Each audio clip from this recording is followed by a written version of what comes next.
On va commencer. Bon.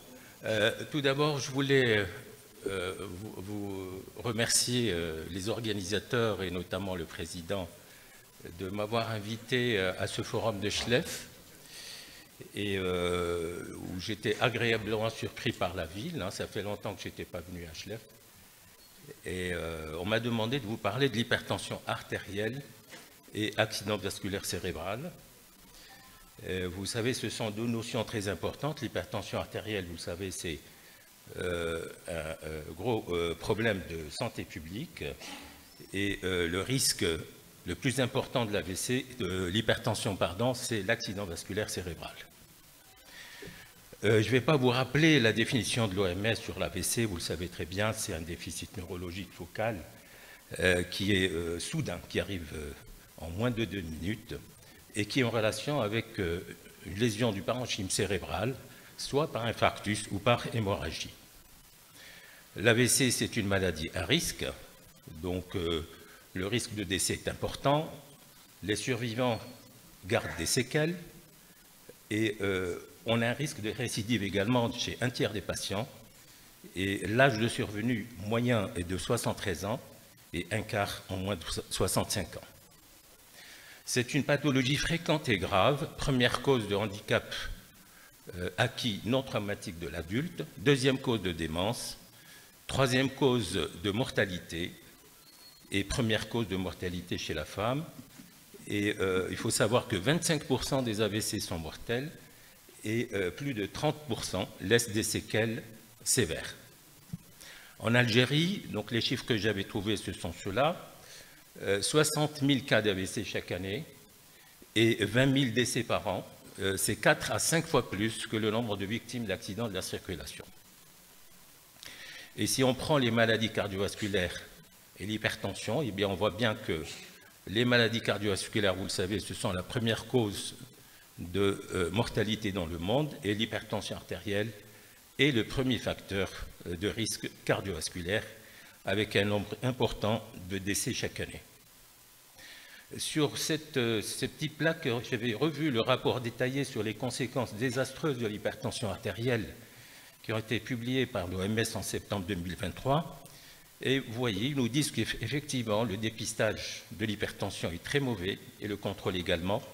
Et toutes les heures, plus de 1000 personnes meurent d'AVC et d'infarctus du myocarde. Et la plupart sont dues à l'hypertension artérielle.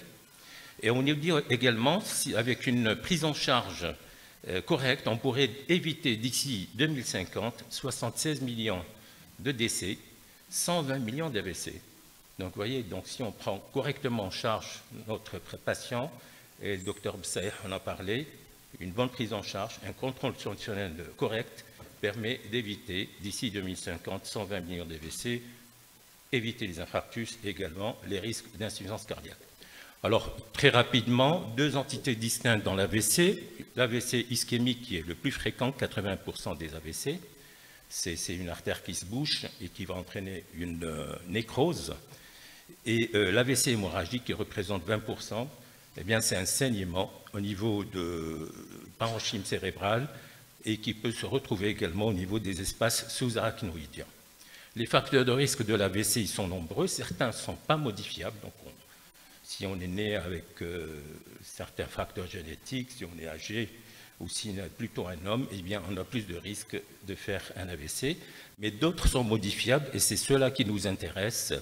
Vous les connaissez tous, le diabète, la dyslipidémie, le tabac, l'obésité, avec au premier plan l'hypertension artérielle. Sur cette plaque de l'ESC 2024, eh bien, il nous montre bien que l'hypertension artérielle entraîne beaucoup de complications, des complications rénales, cardiaques et surtout cérébrales avec les AVC ischémiques hémorragiques, sans parler des démences vasculaires et des troubles cognitifs. Et là, je vous ai mis en bleu, j'ai entouré la fibrillation atriale, qui est aussi une cause d'AVC embolique et qui est très liée à l'hypertension artérielle. Donc, indirectement peut-être, l'hypertension entraîne par la fibrillation atriale également un risque d'AVC. Donc, la relation entre AVC et hypertension artérielle est très importante. Le risque d'AVC est multiplié par 9 chez l'homme et par 4 chez la femme. et le risque d'AVC hémorragique est encore plus important. Et vous voyez sur cette plaque déjà très ancienne, donc, où on voit bien le risque de décès par AVC, selon le niveau d'hypertension artérielle, de pression artérielle, pardon, et plus la pression artérielle est élevée, et plus on a un risque de mourir d'un AVC. Et vous voyez ici, regardez ici à droite, eh bien c'est plus l'hypertension systolique, et on voit bien que le risque il est important, même pour des chiffres en dessous de 140 sur 90 mm de mercure. Cette plaque est également très intéressante, qui nous montre sur une méta-analyse d'1 million d'individus, eh bien que le risque de mortalité par AVC, il dépend des chiffres tensionnels là aussi, mais également de l'âge. Et là, c'est une étude dans plusieurs pays où on a regardé un petit peu quels étaient les facteurs de risque d'accident vasculaire cérébral. Et vous voyez, là où en rouge, peut-être qu'on ne voit pas très bien, mais en tout cas, quelles que soient les régions du monde, je vous ai mis là en flèche, c'est la région d'Afrique du Nord et de Moyen-Orient, et c'est toujours l'hypertension artérielle qui vient en premier lieu, et ceci, quel que soit l'AVC, qu'il soit ischémique ou hémorragique. Et sur l'étude de Interstroke qui avait évalué les facteurs de risque responsables d'AVC, eh bien, il y avait 10 facteurs de risque qui pouvaient prédire 90% des AVC, et l'hypertension, là aussi, était donc celle qui était le plus concernée, pratiquement 50%. Donc, la prise en charge de l'accident vasculaire cérébral, il faut la considérer de 3 façons. Donc, soit on a un patient qui est en prévention primaire, qui n'a pas encore fait d'AVC, et chez qui on doit prendre en charge l'hypertension pour éviter l'AVC. Et si on ne fait pas bien notre boulot, donc on va arriver vers l'AVC, la phase aiguë, là aussi, il faut prendre la tension artérielle de façon particulière. Et enfin, si les patients qui ont fait un AVC, eh bien, il faut prévenir une récidive d'AVC qui est très importante.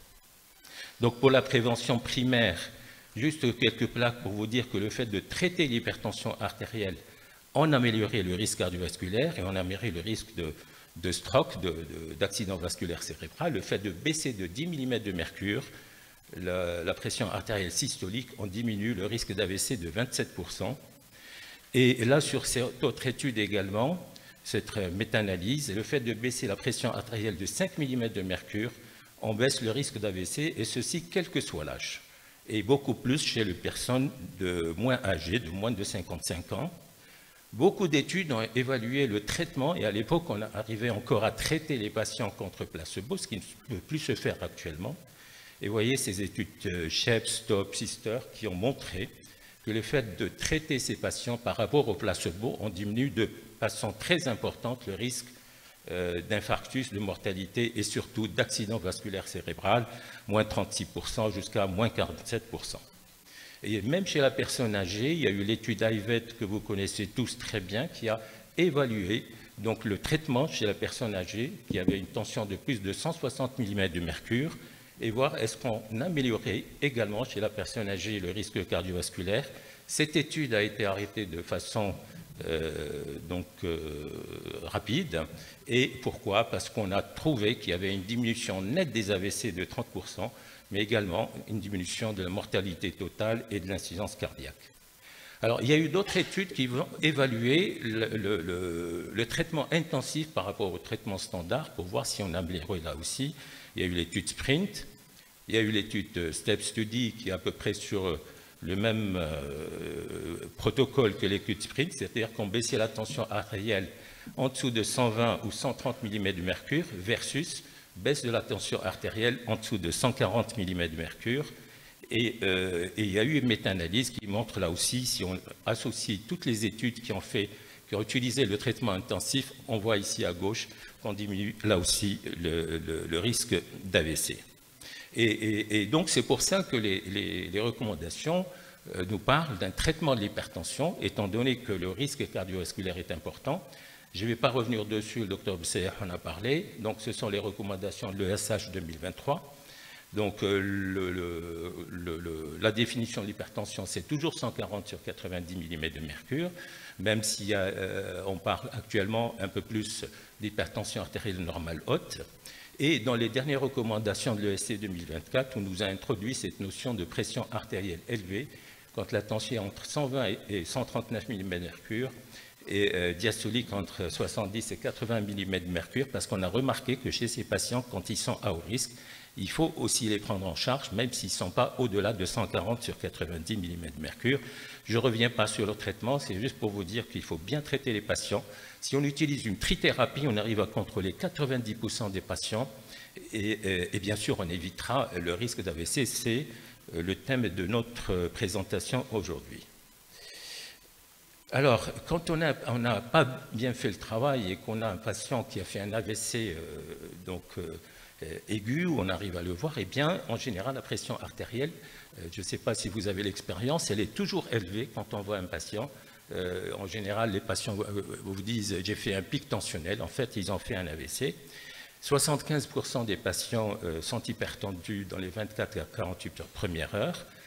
Et la chute de la tension artérielle va se faire progressivement dans les heures ou les jours qui suivent. Vous voyez ici sur cette plaque de patients qui étaient admis aux urgences avec un AVC. Donc que ce soit pour l'AVC ischémique ou pour l'AVC hémorragique, eh bien plus de 75% avaient une hypertension au-delà de 140 sur 90 mm de mercure. Et ceci peut s'expliquer par plusieurs facteurs. Soit le patient était déjà hypertendu, mais il y a également le système sympathique, l'augmentation des débit cardiaque, le stress de l'hospitalisation, et tout ceci fait en sorte que quand on voit un patient avec un AVC, le plus souvent la pression artérielle est élevée. Alors, le plus important pour l'AVC ischémique, c'est que, vous le savez, il y a cette zone de pénombre qui est une zone où l'ischémie est réversible, contrairement à la nécrose qui est irréversible. Et le plus important, c'est d'éviter l'évolution de cette zone de nécrose et d'essayer de récupérer cette zone de pénombre, et ceci en rétablissant le débit cérébral, en sachant que 30% des AVC s'aggravent durant les 3 premières heures, et toute action qui permet de diminuer cette zone de pénombre permet d'éviter l'évolution vers l'évolution de la nécrose. Et la pression artérielle est un des facteurs qui permet d'influencer cette évolution de la pénombre. Alors, il y a aussi cette notion d'autorégulation de la perfusion cérébrale. Vous savez, la perfusion cérébrale, elle est de façon indépendante de la pression systémique, et on a une zone d'autorégulation du débit sanguin cérébral. Et quand on a un AVC, eh bien, ça disparaît, et le débit sanguin cérébral est directement lié à la pression artérielle. Dans l'hémorragie cérébrale, l'évolution elle peut se faire très rapidement vers l'aggravation de l'hématome dans un quart des cas dans l'heure qui suit, et dans 3 quarts des cas dans les 24 heures. Et là aussi, l'hypertension artérielle est un des facteurs pronostiques de cette évolution. Alors, quand on veut prendre en charge un AVC, eh bien, pour savoir si c'est un AVC ischémique ou hémorragique, la seule solution, c'est de faire une imagerie cérébrale. Donc, il n'est pas question de donner un traitement hypotenseur à un patient sans avoir une imagerie cérébrale pour savoir s'il a fait un AVC ischémique ou un AVC hémorragique. Idéalement, c'est l'IRM, mais si on n'a pas d'IRM, on fait au moins un scanner pour éliminer un AVC hémorragique. Et quand on a une pression artérielle, quand on a un infarctus cérébral, eh bien la pression artérielle, en général, on a cette courbe en U. Si la tension artérielle est trop haute ou trop basse, eh bien ceci est de mauvais pronostic. Il y a un intervalle entre 140 et 179 mm de mercure où on a une faible fréquence de mauvais résultats. Alors, des études ont essayé de baisser, plusieurs études, plusieurs méta-analyses ont essayé de diminuer la tension artérielle chez le patient qui avait un AVC aigu, ischémique. Eh bien, toutes ces études sont neutres. Il n'y a pas de bénéfice à baisser la pression artérielle. Là aussi, c'est une autre méta-analyse de 12 études. Pas de différence significative entre le traitement et le non-traitement. Il y a eu d'autres études également, comme les CEMAPAS, qui a comparé trois types de patients avec des intervalles entre 140, 160, 160, 180 et 180 et 200 mm de mercure. Et on voit bien que quand les pressions artérielles sont très élevées, eh bien le risque hémorragique de transformation hémorragique est plus élevé. Et on peut dire que l'idéal, c'est de maintenir la pression artérielle entre 160 et 180 mm de mercure et qu'il faut une abstention thérapeutique, sauf chez les patients qui ont une pression artérielle très élevée. Et il y a eu d'autres registres, donc des registres concernant la thrombolyse. Et là aussi, je ne vais pas insister. Donc, ce qu'ils nous disent, c'est qu'il faudrait que, quand on fait une thrombolyse ou une thrombectomie, il ne faut pas que la pression soit très élevée, baisser de façon très prudente, en dessous de 180 sur 105 mm de mercure. Et on a eu donc les recommandations, et je vous ai mis ici les recommandations de l'Organisation européenne d'AVC, et ils nous disent que chez un patient qui ne va pas avoir une thrombectomie, qui ne va pas avoir une thrombolyse, et qui a une pression artérielle supérieure à 220 sur 120 mm de mercure, il faut réduire de façon prudente la pression artérielle au maximum de 15%, donc pas plus de 15% de la pression artérielle systolique dans les 24 heures. Et on a eu aussi, il y a les recommandations de l'ECH 2023 et celles de l'ESC 2024 qui disent exactement la même chose. Et il ne faut pas traiter au-delà de 220 sur 120 mm de mercure. Et quand on traite, il faut baisser la pression artérielle de façon très prudente et ne pas dépasser les 15%. Et quand le patient va avoir une thrombolyse ou quand il est candidat à une thrombectomie, eh bien, il faut baisser la pression artérielle en dessous de 180 sur 105 mm de mercure et la maintenir pendant les 24 heures suivantes. Alors, pour l'hémorragie cérébrale, là aussi, la pression artérielle est souvent élevée. Et il y a un risque, le problème avec l'hémorragie, c'est un risque de croissance de l'hématome, risque de décès et risque de handicap séquelaire. Et c'est pour ça que des études nous disent que la pression artérielle est élevée et quand on voit le patient qui a un AVC hémorragique dans les moins de 6 heures, l'idéal c'est de baisser la tension artérielle en dessous de 140 mm de mercure et les meilleurs résultats étaient retrouvés entre 140 et 160 mm de mercure. Et ce qu'il faut savoir ici en bas, des chutes excessives de la pression artérielle de plus de 70 mm de mercure ne sont pas conseillées. Alors, et on a eu des études, les plus importantes, c'est l'étude Interact et ATTAC-2, et dont la méta-analyse nous a montré qu'il y a une corrélation entre le pronostic fonctionnel, la pression artérielle systolique moyenne des 24 heures, l'amplitude de la baisse de la pression artérielle et la variabilité de la pression artérielle. Donc, juste là pour vous montrer cette courbe en Q qui montre que si la réduction est plus de 60 mm de mercure, il y a une augmentation de la mortalité et un bon pronostic fonctionnel. Et donc là aussi, les recommandations pour l'AVC hémorragique nous disent que si on voit le patient avant la 6e heure, bien, on peut aller jusqu'à en dessous de 140-90 mm de mercure pour éviter l'aggravation de l'hématome. Et si on voit le patient après la 6e heure, eh bien, deux situations, soit la pression artérielle est très élevée, et là il faut la baisser prudemment en dessous de 180 mm de mercure, et si la pression artérielle est en dessous de 120, eh bien là il faut la baisser de façon prudente jusqu'à 140-90 mm de mercure. Je passe sur ce tableau qui résume tout ce que je viens de vous dire. La seule chose que j'insiste, c'est ne pas baisser de façon brutale la pression artérielle à la phase aiguë parce qu'on risque d'aggraver l'accident vasculaire. Et deuxième chose, donc il ne faut pas baisser la pression artérielle de plus de 60 mm de mercure par rapport à la pression initiale.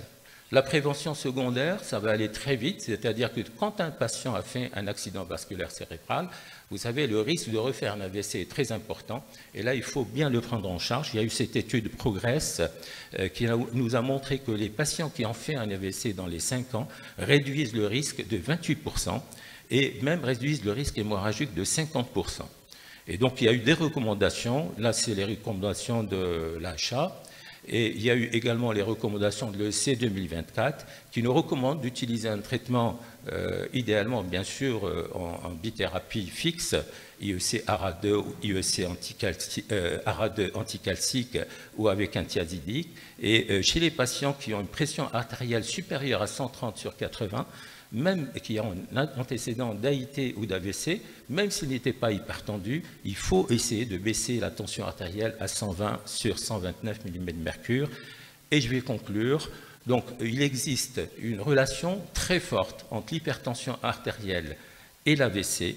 Donc il faut prendre en charge cette pression artérielle aussi bien avant l'AVC, et ça c'est l'idéal, prévention primaire, pendant ou après l'accident vasculaire cérébral. L'hypertension est un facteur de risque d'AVC et de récidive, de mauvais pronostic vital, mais aussi fonctionnel avec les séquelles qu'on connaît. Le traitement de l'hypertension artérielle en prévention primaire et secondaire permet de réduire de façon importante les AVC, et la réduction en prévention secondaire, même si la pression est élevée, donc même si le patient n'est pas en hypertension au-delà de 140, si la pression est élevée, donc ce qu'on a vu sur l'ESC 2024, eh bien il faut aussi le traiter quand il a déjà fait un AVC. Et enfin, je termine, il faut respecter la tension artérielle à la phase aiguë des AVC, sauf quand les chiffres sont très très élevés. Et je vous remercie de votre attention. J'en profite pour, je ne sais pas si, est-ce qu'on peut voir la plaque? Bon, c'est pas grave. Voilà, je voulais en profiter pour vous annoncer notre congrès de la CDM le 7 et le 8 novembre prochain, et auquel vous êtes cordialement invités. Voilà, merci de votre attention.